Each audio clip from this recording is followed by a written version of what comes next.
Hey, it's Jim Ebert with Cancer Can Rock.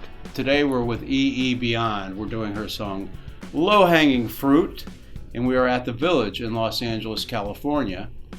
Hope you enjoy it. Hey Elaine, how are you? Hi, I'm well, thank you. All right. How are you? I am. I'm excellent. Oh, good to hear. Good to hear. We're doing your song Low Hanging Fruit today. Mm-hmm. And what is this song about? This song, so the song is about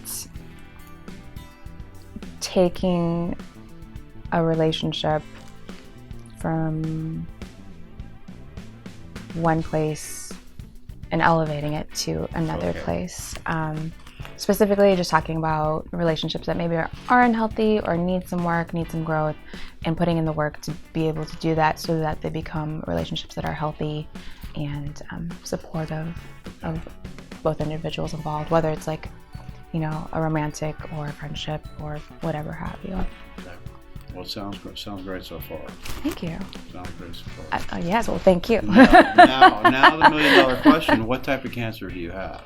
I have inductile carcinoma, so I have stage 2 breast cancer. Okay, and I think you told me previously that you're treating it fairly holistically. Yeah. And you're the first artist that we've had that's been doing that, so I really want to talk for a minute about that and what made you go that route. What made you go that route? Oh, since you asked, Jim. You know, I started, so after being diagnosed, like everybody else, I was terrified. And, you know, went and did all the things that you do with the hospital, you know, got many mammograms, did the biopsy, put the little marker in there for the surgery, the ultrasounds, like, you know, then being diagnosed, did, you know, the CT scan, MRI, bone scan, all that stuff. And then at that point, before like scheduling the surgery, I talked to the doctor. The doctor said it's not like a super fast growing tumor, so I have some time to, like, you know, feel okay about the surgery, which I really appreciate him not rushing me into surgery right away. So I took about a month and a half to 2 months, and I just started doing research and just dived into learning as much as I can about what my options are, because I've heard so much about chemotherapy. Right. And it has worked for some people. Most of the people that I talked to, the chemotherapy, like, it helped at first, but then the cancer came back. Right. And it's come back multiple times.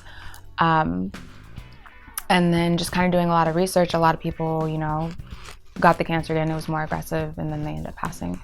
So, and at this point, like, before being diagnosed, my immune system was really poor. Like, I was sick consistently.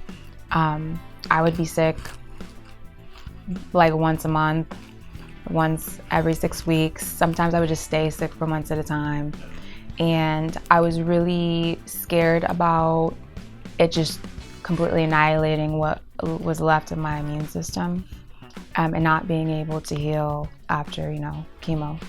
They don't really, they, meaning doctors, not all of them, but don't really talk about the side effects that often. Do you know what I mean? I literally had a doctor, in hindsight I can look at him and think he's a quack, right? I had a radiologist say to me, there's just not side effects to radiation, right? I didn't end up using him, right? I ended up going somewhere else, and they basically said, we don't want to do radiation until you absolutely need it, because there's a lot of side effects, especially if you survive. There's a lot of side effects that go into it. But we talked briefly earlier, because I said, you know, the treatment, first off, very brave to go holistic, because we don't know, but I do really think that all the things that will cure us come from the ground. Yeah. I really do. I don't think that the medical society in this country are ready for that. Mm. You know what I mean? I'm not trying to get into politics here, but I just think that it would cause a recession to cure cancer at this moment. Mm. Probably the black van is going to appear in front of my house at this point, right? And I'm going to be gone somewhere. But hope not.